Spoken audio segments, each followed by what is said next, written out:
بسم الله والصلاة والسلام على رسول الله وعلى آله وصحبه ومن والاه رب اشرح لي صدري ويسر لي أمري واحلل عقدة من لساني يفقه قولي أما بعد. La semaine dernière, on a parlé de Ar-Ruqa, donc des formules incantatoires et de l'exorcisme. À travers la partie consacrée à la protection du caractère sacré du monothéisme. Himayatul Mustafa sallallahu alayhi wa sallam, Janab al-Tawhid. فمن ضمن يعني المباحث والمطالب عندنا المطلب الأول الرقى. Donc on a cette première partie qui concerne Ar-Ruqya et l'exorcisme. On avait dit que l'exorcisme, ma ta'rifu Ar-Ruqya, هي القراءة والنفث طلبا للشفاء والعافية. Donc Ar-Ruqya, l'exorcisme consiste à lire des formules, à réciter certaines formules, certaines invocations, certaines choses, à souffler un petit peu, à souffler avec la bouche, et tout ça à suivre un certain protocole pour obtenir quoi? La guérison, dans l'espoir de guérir quelqu'un ou quelque chose, et ceci sur la base du Coran ou des invocations rapportées du prophète sallallahu alayhi wa sallam. Alors il nous manquait à voir, on avait vu la définition, le jugement, qui était la permission d'une manière générale, et il nous manquait à voir ash-shurut, shurutuha, donc les conditions qui nous permettent de faire ar-ruqya.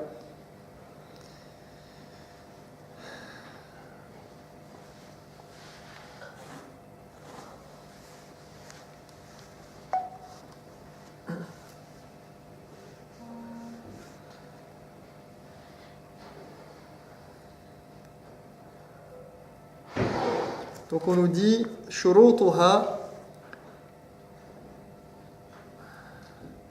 wa li jawaziha wa sihhatiha shurutun thalatha. Donc on nous dit ici que pour que la ruqya, pour que l'exorcisme soit permis, il y a trois conditions à réunir pour pouvoir faire l'exorcisme et pouvoir utiliser ces formules incantatoires pour guérir, pour se protéger, etc.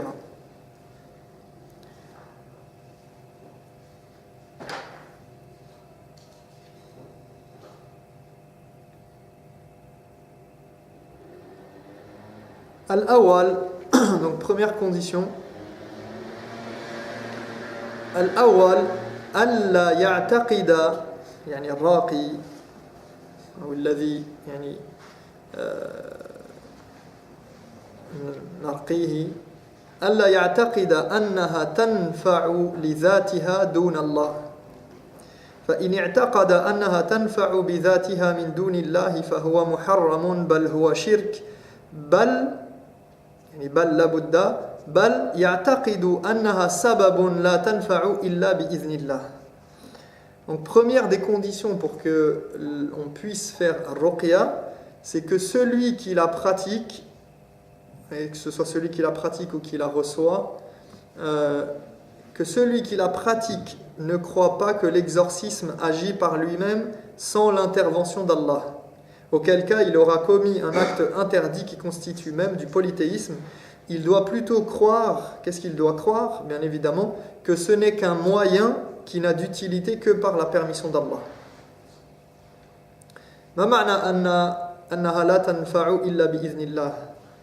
يعني يعلم أن هذه الرقية الذي رتب عليها نتائجها من شفاء المرض أو من رفع العين أو رفع الحسد أو رفع المس أو غير هذا هو الله سبحانه وتعالى الذي رتب عليها نتائجها هو الله الذي رتب على يعني من رفع كذا وكذا من الأمراض ومن يعني الأمراض سواء كانت هذه الأمراض يعني جسدية أو غير ذلك يعني أو قلبية أو كذا فذلك من الله تبارك وتعالى. فالله سبحانه وتعالى هو الذي قدر ورتب النتائج وأراد ذلك أن ينفع. فإن شاء أن يعطل هذا السبب عطله، وإن شاء ألا يؤتي هذا السبب نتيجته فعل كما خلق الله عز وجل النار سبب للإحراق، فلما شاء أن يعطلها في حق إبراهيم عطلها مثلا. Donc celui qui a voulu que cet exorcisme ait cet effet sur la sorcellerie, sur l'œil, sur l'envie, etc., n'est autre qu'Allah subhanahu wa ta'ala. Ainsi, il est libre de choisir si cela aura l'effet escompté ou non. S'il veut annuler son effet, il peut l'annuler. S'il veut que ce moyen ne donne rien, il le peut. De la même manière qu'il a créé le feu pour brûler, mais lorsqu'il l'avait décidé, notamment pour son protégé Ibrahim, il a fait en sorte qu'il ne marche plus, et qu'il ne brûle plus, que ce feu n'ait plus le pouvoir que Allah lui a donné. Et donc,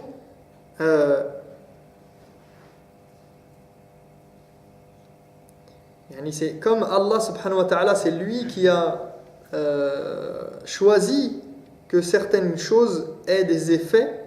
Eh bien, il faut croire que, comme c'est la même chose pour tout, pour les médicaments, pour n'importe quoi, même pour les aliments qu'on mange, etc. Quand bien même ils ont des bienfaits ou des méfaits, eh bien, ceux-ci ne peuvent avoir effet sur la personne que par la permission d'Allah, et que si Allah subhanahu wa ta'ala il l'a voulu. Eh bien, il en est de même pour la ruqya. La ruqya n'a d'effet que si Allah subhanahu wa ta'ala décide qu'il en soit ainsi sur cette personne-là à ce moment-là. وجعل الماء رخوا لا تستقر عليه الأجسام الصلبة ولما أراد أن يخرق ذلك لبعض الصحابة منهم علاء الحضرمي فمن الصحابة وهم في غزوة البحرين مشى على البحر هذا من كرامات الصحابة. Donc Allah subhanahu wa ta'ala il fait ce qu'il veut dans cet univers. Il peut faire en sorte que des choses tangibles, des choses qui habituellement comme on a dit, comme le feu qui brûle ou l'eau sur laquelle on ne peut pas marcher, eh bien, puissent, pour certaines personnes, dans certains cas, dans certaines situations, comme c'est rapporté pour Ala al-Hadrami, un des compagnons qui avait marché sur l'eau pendant une des batailles, غزوة البحرين. Donc يعني هذا يخرق هذه العادة وهلم جرى كل الأمور التي تخرق بإذن الله عز وجل والأسباب التي تعطل عن إيتاء نتائجها. Donc Allah subhanahu wa ta'ala il fait comme il veut et il peut faire en sorte qu'une chose marche ou ne marche pas. Alors on sait qu'il y a des choses qui sortent du cadre de l'ordinaire, bien évidemment, parfois, mais on a des règles générales. On sait que si on boit, a priori, on va étancher notre soif. Si on mange, on va apaiser et soulager, combler notre faim, etc., etc. Et donc ici, on sait que Allah subhanahu wa ta'ala, il a voulu qu'à travers la ruqya, ce soit un moyen de guérison. إذن يعتقد أن الرقية لا تنفع ولا تضر لذاتها. Donc ainsi, il doit croire que la ruqya n'a pas d'effet par elle-même, ni en bien ni en mal. في ماذا ستفيدنا تلك? En quoi est-ce que c'est intéressant de savoir ça? ستفيدنا في تحقيق معنى أخذناه في بعض الدروس الماضية وهو معنى عبادة التوكل. Donc c'est intéressant de savoir ça et d'avoir en tête cette notion-là car c'est le moyen de concrétiser un élément en lien avec un cours précédent qui est at-tawakkul, la confiance en Dieu, la confiance en Allah subhanahu wa ta'ala. والتوكل كما قلنا معناه أن تعتمد بقلبك على الله عز وجل مع بذل السبب. Donc la confiance en Allah subhanahu wa ta'ala, c'est de s'appuyer sur Dieu tout en déployant les efforts nécessaires.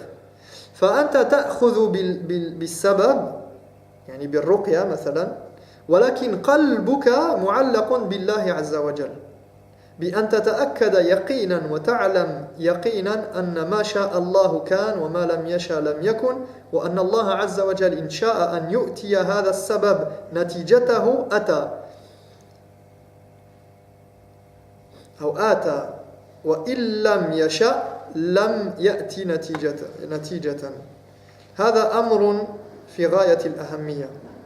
Tu fais donc ce qui est nécessaire et susceptible d'avoir un effet, mais en ayant ton cœur attaché à Allah avec la certitude que ce qu'Allah aura voulu sera et que ce qu'il n'aura pas voulu ne sera pas. Et que si Allah a voulu que cet élément ait un effet ou produise un résultat, il le fera, et que s'il a voulu que cet élément n'ait pas d'effet, il n'en aura pas. Et ça, c'est très très important à comprendre et à avoir en tête et à avoir dans nos cœurs. C'est le fait de faire ce qui nous paraît nécessaire et susceptible d'avoir un effet. Donc on met en œuvre tout ce qui est en notre pouvoir. Et c'est susceptible d'avoir un effet. On sait que normalement ça peut avoir un effet. Mais en n'oubliant pas que c'est Allah subhanahu wa ta'ala qui décide et que ça peut ne pas avoir l'effet qu'on attendait.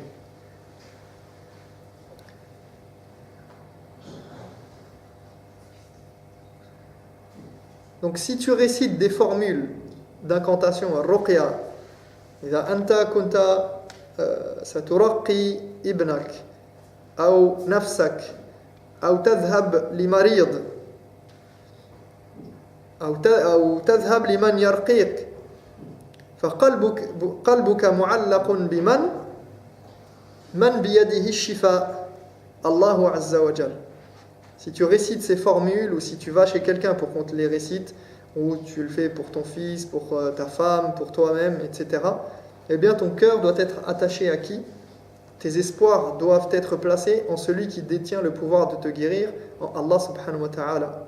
وهذا الخلل الذي يحدث في هذا الباب بعض الناس يظن أن هذا الراقي هو الذي بيده الشفاء. ولذلك الإمام أحمد عندما كان يقال له ادعو لنا قال ادعو لنفسك ارقيني قال ارقي نفسك. Et ça c'est un gros problème que l'on retrouve dans la communauté chez certaines personnes qui vont voir des exorcistes, etc., des raqis. Eh bien ils pensent qu'il est la solution à leurs problèmes, qu'il va les guérir automatiquement. Et ils mettent tous leurs espoirs dans ce raqi. En général, ils sont allés voir en plus toutes sortes de personnes, sans parler de tous les charlatans qu'il peut y avoir, même avant les raqis. Et ils pensent que le raqi, il va guérir. Le raqi, il va avoir la solution. C'est le raqi, l'imam ou le cheikh ou sayyid fulan, qui va changer la donne. Et c'est pourquoi l'imam Ahmad, lorsque quelqu'un lui a dit « invoque pour moi », il lui a répondu « invoque pour toi-même ». Et quand il lui a dit « exorcise-moi », il a dit « exorcise-toi toi-même ». Fais-le toi-même, fais-le par toi-même. Et d'ailleurs, je me rappelle que Cheikh Salman Al-Aouda, Fukkallah Asrahu, il avait été interrogé sur la ruqya. Il a dit, j'avais trouvé ça pertinent, il avait conseillé aux gens de faire la ruqya eux-mêmes sur eux-mêmes et de jamais aller demander à quelqu'un. Et pas seulement par rapport au hadith et tout qu'on connaît et qu'on a cité ou dont on va parler, mais parce que il a dit parce que لأنك أدرى بنفسك وبنيتك.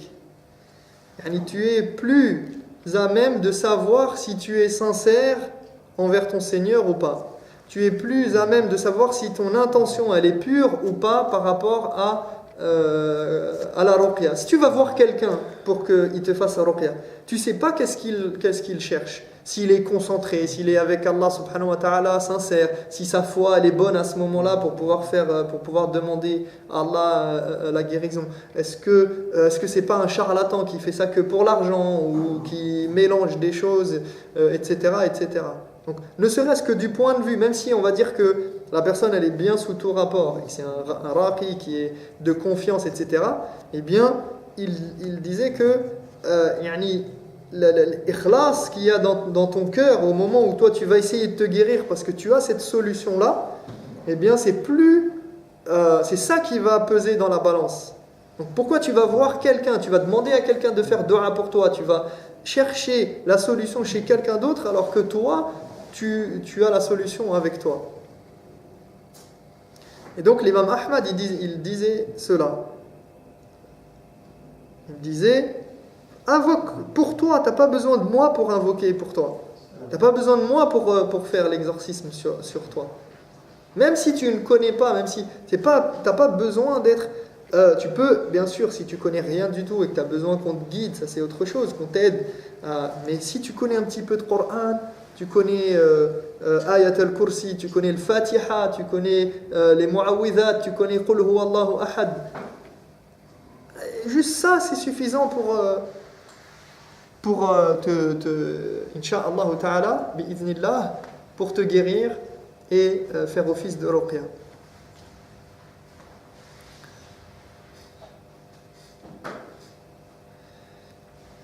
Et à ce propos, d'ailleurs, dans l'islam, ça n'existe pas.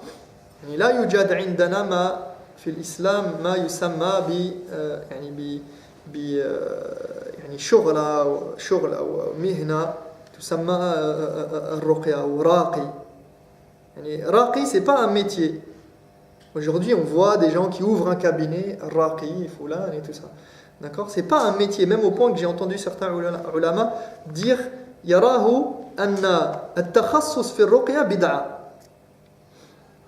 Certains ulama, j'ai entendu de mes propres oreilles, qui disaient qu'ils considéraient qu'ils voyaient que le fait de se spécialiser dans la ruqya, c'était une innovation.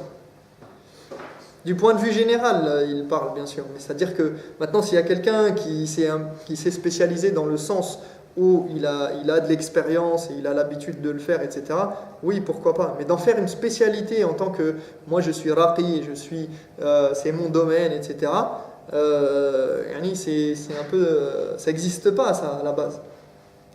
On en a fait, on a créé quelque chose, un phénomène, à cause de justement toutes ces personnes qui sont en détresse, toutes ces personnes qui cherchent la guérison et qui ont perdu la foi en Allah subhanahu wa ta'ala, qui vont chercher chez le médecin, chez le docteur, chez le charlatan, tel et tel, la guérison et en désespoir de cause.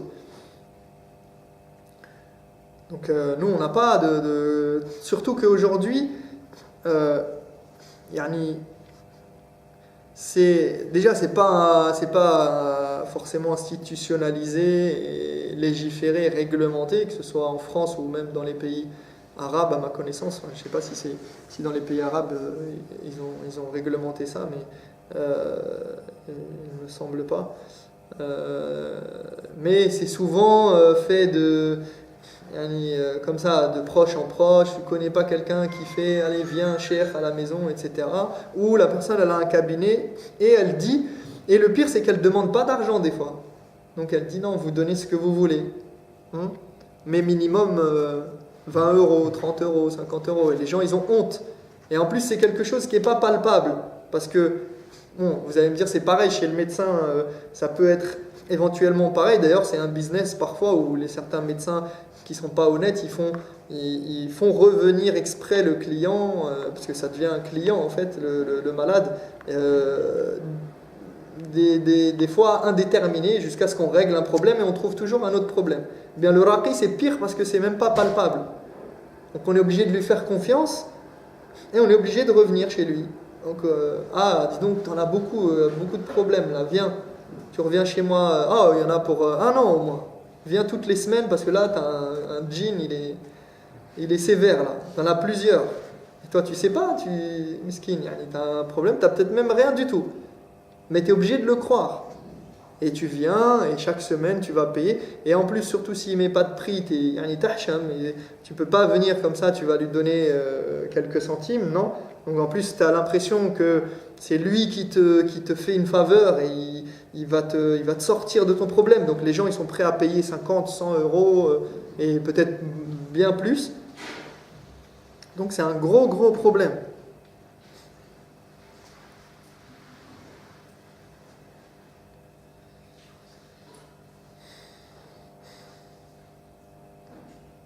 Et surtout, comme j'ai dit, c'est quand la personne elle se consacre à ça et elle ouvre un cabinet ou peu importe, les gens viennent à la mosquée ou je ne sais où, chez lui. C'est pour soigner des maladies invisibles. Et les gens ont tendance à ramener tous leurs problèmes à un phénomène surnaturel, un djinn ou bien un sihr ou bien je ne sais quoi, une sorcellerie ou quoi. Son fils il est malade, l'aïn. Il a raté son bac, c'est l'aïn. Il a fait ci, c'est à cause du sihr. Ça marche pas dans ça, c'est à cause de ça, etc., etc. Donc tout est bon pour être solutionné chez le raqi.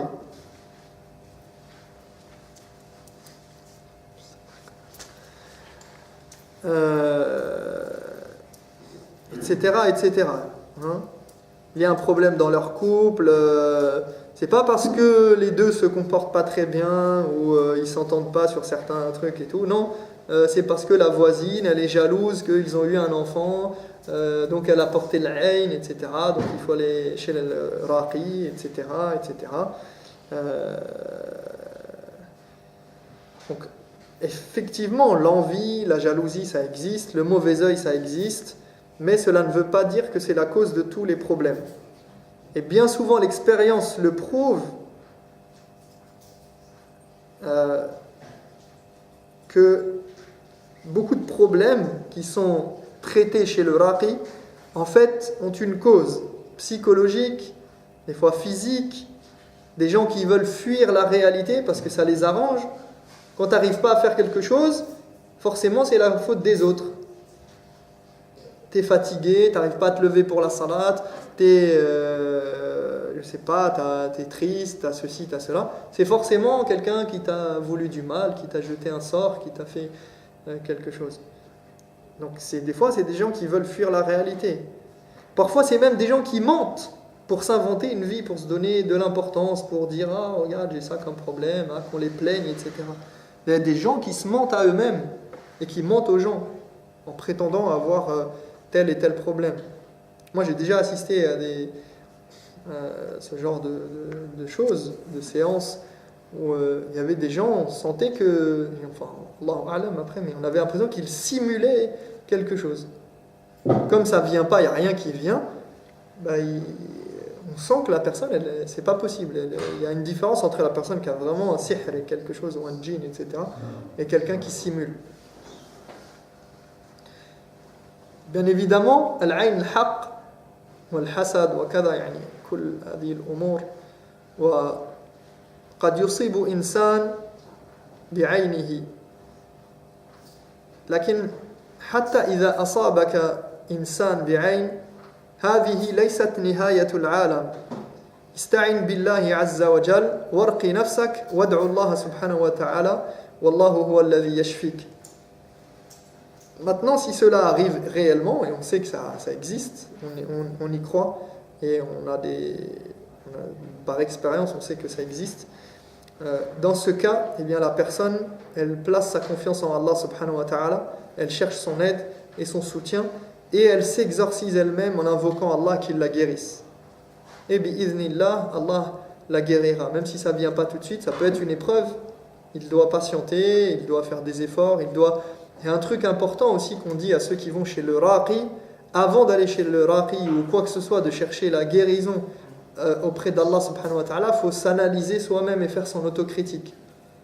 C'est-à-dire, il y a des gens qui viennent voir l'imam ou qui viennent voir le raqi pour leurs enfants, par exemple. pour sa fille ou son fils, ou bien pour eux-mêmes, ou quoi que ce soit. Mais la personne, si on pose la question, c'est quoi ton mode de vie? C'est quoi votre mode de vie? C'est quoi ta fille? Elle fait quoi? Ah bah elle va en soirée, elle va en boîte de nuit, elle prie pas, elle boit de l'alcool, elle fait ci, elle fait ça. Qu'est-ce que tu espères maintenant? Tu espères qu'Allah subhanahu wa ta'ala il va te guérir ta fille alors qu'elle est complètement à côté de la plaque et à côté de la religion? Ou toi-même, tu ne fais pas la prière, tu ne te lèves pas pour Salat al-Fajr, tu fais des péchés, etc. Et tu vas demander après la guérison à Allah? Non, commence par te réformer, par faire rentrer le tawhid dans ton cœur et dans tes actes, à faire rentrer le monothéisme et la ilaha illallah réellement dans ton quotidien, et là ça va s'arranger. Là tu peux oser frapper à la porte, comme on dit, et demander à Allah subhanahu wa ta'ala et solliciter son aide. Avant même d'aller chercher l'aide d'Allah subhanahu wa ta'ala. Donc ça c'est très important, c'est que la personne elle se réforme quand elle est touchée par un mas ou par un sihr ou bien quoi que ce soit.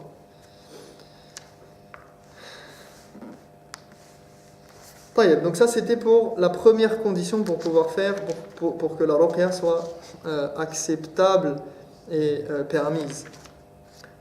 Donc de croire que la ruqya أنها لا تنفع أن يعتقد أنها لا تنفع لذاتها دون الله لا تنفع لا شيء ينفع ولا يضر إلا بإذن الله تبارك وتعالى. Donc de croire qu'elle n'a d'effet que si Allah subhanahu wa ta'ala l'a voulu, et d'avoir confiance en Allah. الثاني ألا تكون الرقية بما يخالف الشرع كما إذا كانت متضمنة دعاء غير الله أو متضمنة دعاء غير الله أو استغاثة بالجن أو ما شابه ذلك فإنها محرمة بل شرك. Donc deuxièmement, que l'exorcisme ne contienne pas des choses qui contreviennent à l'islam, comme le fait d'invoquer un autre qu'Allah et de chercher l'assistance des djinns, par exemple, car tout ceci est interdit et constitue même du polythéisme. Bien évidemment que le processus lui-même de la ruqya ne contienne pas des formules de polythéisme, des invocations d'autres qu'Allah subhanahu wa ta'ala, des appels ou le fait de parler au djinn et de chercher de l'aide auprès du djinn, al-istiratha ou al-isti'ana bil djinn hatta, donc le fait de chercher appui, de chercher le secours et l'assistance du djinn, et d'avoir un procédé qui contrevient à l'islam. Ceci fait que l'exorcisme serait interdit, si tant est que la personne utilise ce genre de procédé. الثالث أن تكون الرقية مفهومة معلومة فإن كانت من جنس الطلاسم والشعوذة فإنها لا تجوز. Troisièmement, que les formules récitées soient faites en une langue claire et des paroles compréhensibles. Toutes les formules de type talisman et incantation magique étant interdites bien évidemment. Donc, il faut que ce qui est prononcé lors de cette séance d'exorcisme, avec ces formules d'incantation, etc., que ce soit dans une langue claire. Alors certains disent en langue arabe, ils ajoutent, mais en fait, quelle que soit la langue, bien sûr, parce que en vrai, ce sont des invocations. Donc il y a des invocations qui vont être dites lors de cette séance d'exorcisme. Et l'essentiel, c'est que ce soit dans une langue audible, claire et compréhensible. Des paroles compréhensibles, des choses qui sont dites. Pourquoi on dit ça? Parce qu'on sait que les sorciers, ils utilisent des formulations et des formules et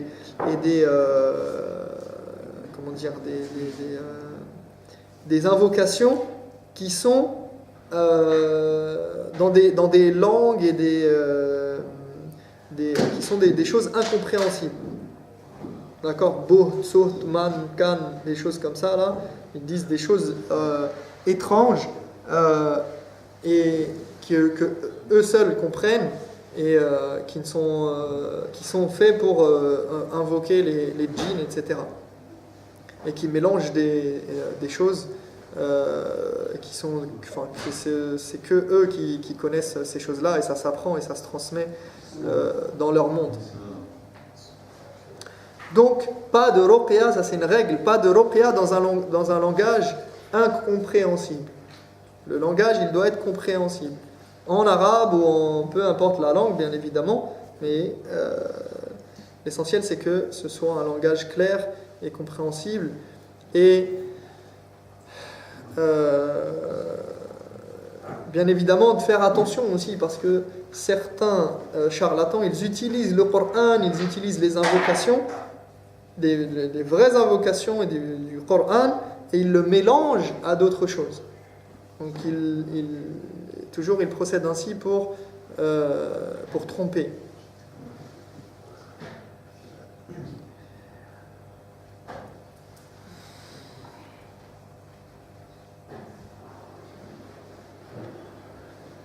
وقد سئل الإمام مالك رحمه الله أيرقي الرجل ويسترقي قال لا بأس بذلك بالكلام الطيب.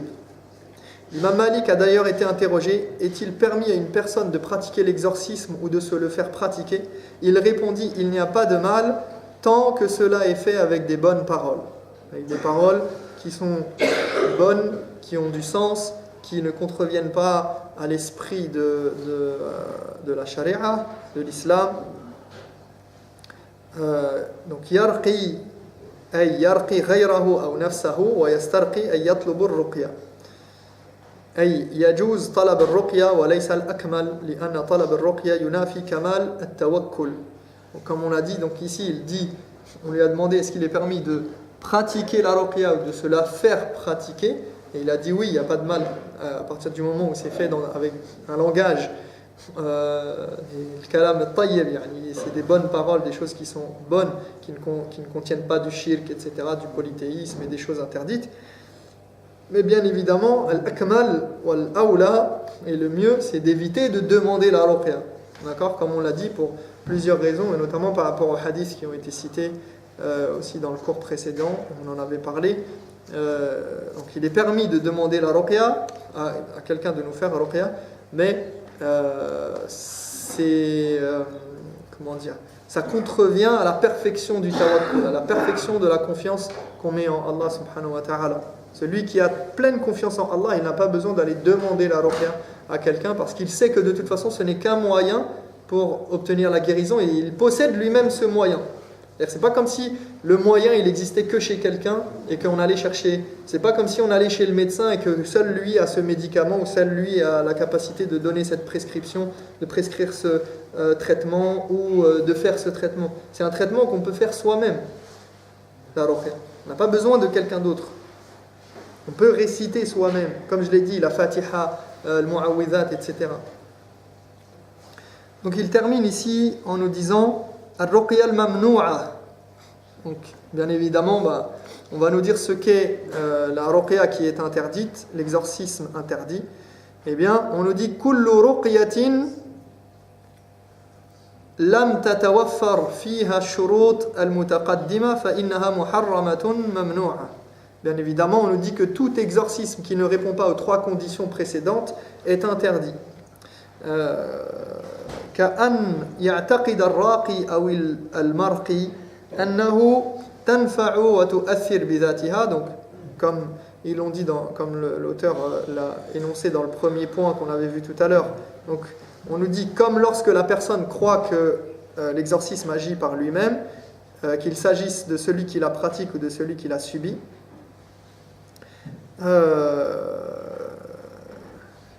On peut aussi ajouter ici quand quelqu'un croit que la guérison provient d'une personne plutôt que d'une autre. C'est-à-dire quoi? C'est-à-dire que des fois, la personne, elle te dit, non, ne va pas voir l'imam de tel endroit, va plutôt voir lui pour te guérir. Pas dans le sens où l'autre c'est un charlatan et l'autre c'est quelqu'un de confiance, ou l'autre il a plus d'expérience que l'autre, mais en pensant que c'est lui qui va te guérir, plutôt que l'autre. L'autre il n'a pas assez de mérite auprès d'Allah, ou je ne sais quoi, lui, c'est chez lui que tout le monde va pour se guérir, et lui, il est trop fort, c'est lui qui va te guérir. Dans ce sens-là, là c'est interdit. Ou bien, alors on nous dit أو تكون مشتملة على ألفاظ شركية وتوسلات كفرية وألفاظ بدعية ونحو ذلك أو تكون بألفاظ غير مفهومة كالطلاسم ونحوها. Donc on nous dit, ou bien si elle contient si l'exorcisme contient des formules polythéistes ou de mécréance ou innovées, et enfin s'il contient des formules incompréhensibles ou étranges. وقلنا إن أبواب الرقى هذه من الأبواب الخطيرة التي يقع فيها الشرك. Donc l'exorcisme est vraiment un terrain glissant et dangereux qui peut amener au polythéisme. Comme nous l'avons dit. ما هي أنواع الشرك التي يمكن أن تحدث في الرقى. Alors quelles sortes de polythéismes peuvent intervenir lors de l'exorcisme? أولا الاستغاثة والاستعانة بالجن. Donc premièrement la demande de secours et d'assistance des djinns.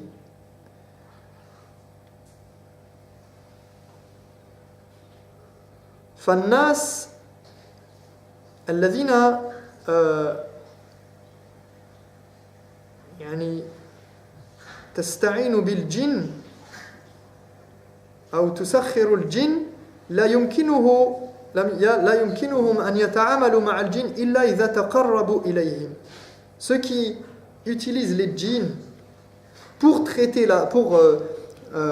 guérir, lors de la ruqya, il y a des gens, des raqis, qui utilisent le djinn, qui se basent sur les djinns, qui leur demandent leur aide, qui leur demandent, puisque pour avoir un lien avec ce monde invisible, puisqu'ils n'ont pas de lien direct avec. Donc ils passent par le djinn pour pouvoir guérir la personne qui a un djinn, par exemple, ou qui a une sorcellerie ou quoi que ce soit.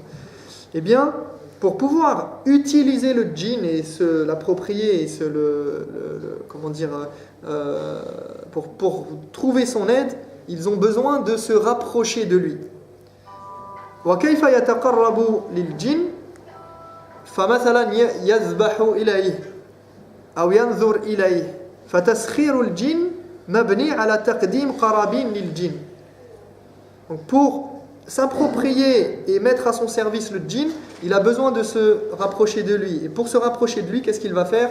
Il va sacrifier pour lui, il va formuler une intention de vœu solennel, comme on a vu, al-nadhr, pour lui, etc. etc. Et on ne peut pas se rapprocher du djinn et chercher à le soumettre et se servir de lui sans faire des offrandes au djinn.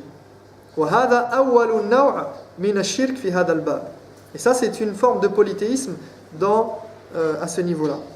ثانيا محاولة إرضاء الجن حتى يتم تسخيرهم وإخبار الغيب بأنك تطلب من المرقي أو من المسروع أو من غيره أن يتقرب لهذا الجن بالنذر أو بالذبح أو بغير هذا. Donc deuxièmement, chercher à plaire au djinn pour qu'il soit à notre service et nous indiquer ce qu'ils savent de l'invisible. Par exemple, le raqi demande à la personne, maintenant c'est le raqi qui demande à la personne de sacrifier ou de faire telle chose, de faire un vœu pour le djinn, un vœu d'une adoration, ou sacrifier un animal, un poulet ou je ne sais quoi, pour le djinn. Donc il y a premièrement, c'est le raqi qui fait ça de lui-même, qui cherche à obtenir les faveurs des djinns, ou bien le raqi, il demande à la personne qu'il va guérir d'aller acheter quelque chose, d'aller faire telle et telle chose. Il lui dit, reviens me voir quand tu auras fait telle et telle chose, tu auras mis telle chose à tel endroit et tu auras fait telle et telle chose étrange, et notamment des adorations pour le djinn. ثالثا استخدام ألفاظ شركية التي تناقض التوحيد. Troisièmement, en employant des termes et des paroles qui contredisent le monothéisme, comme quelqu'un qui dirait par exemple lors de séances d'exorcisme, bien sûr, qui invoquerait, qui dirait par exemple par le pouvoir du gardien de cette vallée, par le pouvoir de l'amulette ou le pouvoir de tel, ou bien qui invoquerait les saints ou invoquerait tel et tel, invoquerait leur protection ou leur pouvoir ou je ne sais quoi, eh bien là on voit apparaître du polythéisme dans la pratique de la ruqya. طيب.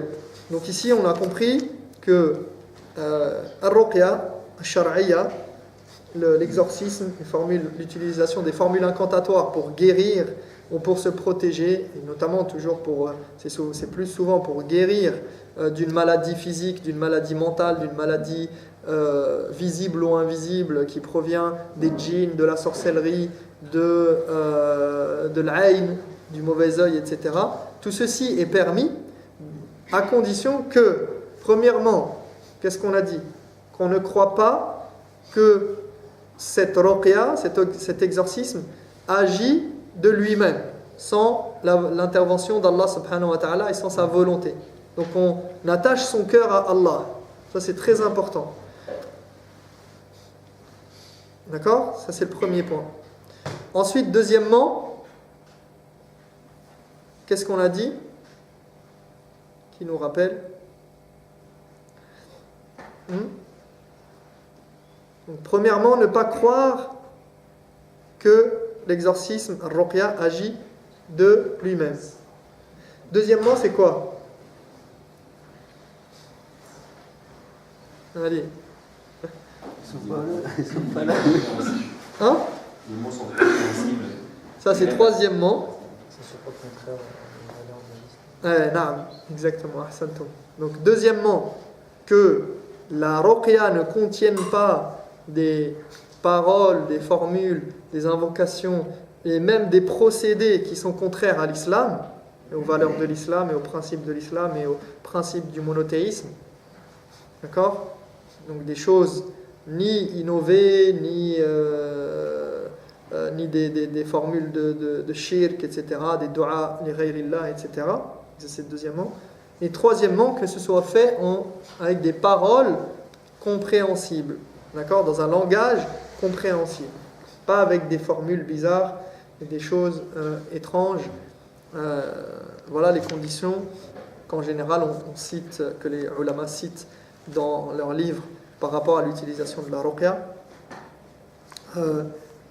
Après ce chapitre, après cette petite partie sur donc al-matlab al-awwal, donc al-ruqya, ننتقل إلى المطلب الثاني في الباب وهو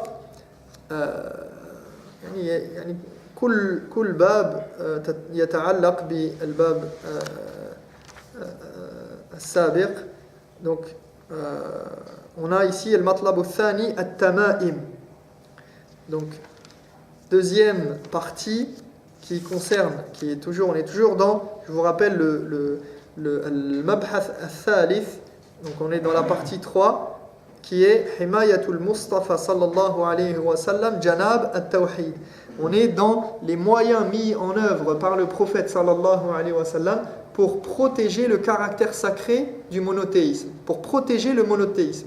Comme je l'ai dit, le monothéisme, une fois qu'il est acquis, eh bien, il ne faut pas penser que c'est acquis une fois pour toutes et que c'est une fois qu'on a dit la ilaha illallah, c'est fini, on est rentré au paradis. D'accord? Pas parce qu'on a dit la ilaha illallah qu'on ne peut pas faire des choses qui vont annuler le tawhid ou remettre en cause le tawhid. D'accord? Tout l'islam il est basé sur ce principe que le monothéisme il peut être sali et souillé par des actes, par des croyances, par des paroles. D'accord? Le monothéisme, le tawhid, l'iman billah, c'est pas quelque chose qui qui reste une fois pour toutes, et ça y est, on l'a obtenu, et c'est bon, on n'a plus besoin de rien faire. D'accord ? On a des actes qui... c'est comme quelque chose de précieux que vous avez. Si vous ne l'entretenez pas, si vous ne le protégez pas, eh bien, petit à petit, il va se salir, s'abîmer, et on peut le casser complètement, on peut le détruire complètement. Donc, c'est là l'intérêt et c'est là l'enjeu ici. C'est que le prophète sallallahu alayhi wa sallam, dans son message, il a mis des garde-fous, il a mis des choses pour protéger le-tawhid, pour empêcher que cette citadelle-là, cette chose-là, elle soit attaquée et qu'elle soit démolie. Et donc ici, on voit bien, vous voyez bien que quand on a traité Ar-Ruqya ici, on dit tous La ilaha illallah. Celui qui va voir le raqi, il dit La ilaha illallah. Il est musulman, sûrement. En tout cas, l'asal, où il s'affilie à l'islam, il a un rapport avec l'islam. Mais, dans ses actes, il contredit La ilaha illallah. Peut-être. Et c'est là le danger. Donc ici, on a un exemple parmi les différents exemples, et on va en citer d'autres. Et donc, on va voir At-Tama'im. Ensuite, on va parler des amulettes qui sont... je ne vais pas le traiter maintenant, on le traitera dans le prochain cours, Inch'Allah ta'ala.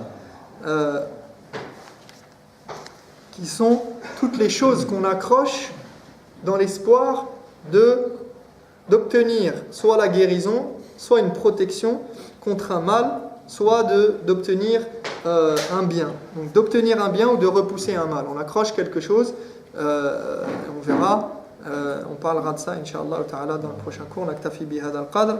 Sallallahu tabaraka wa ta'ala أن يجعلنا من الموحدين الذين يحققون التوحيد والذين أن يجعلنا من الذين يستمعون القول فيتبعون أحسنه أولئك الذين هداهم الله وأولئك هم أولو الألباب سبحانك اللهم وبحمدك أشهد أن لا إله إلا أنت أستغفرك وأتوب إليك وجزاكم الله خيرا.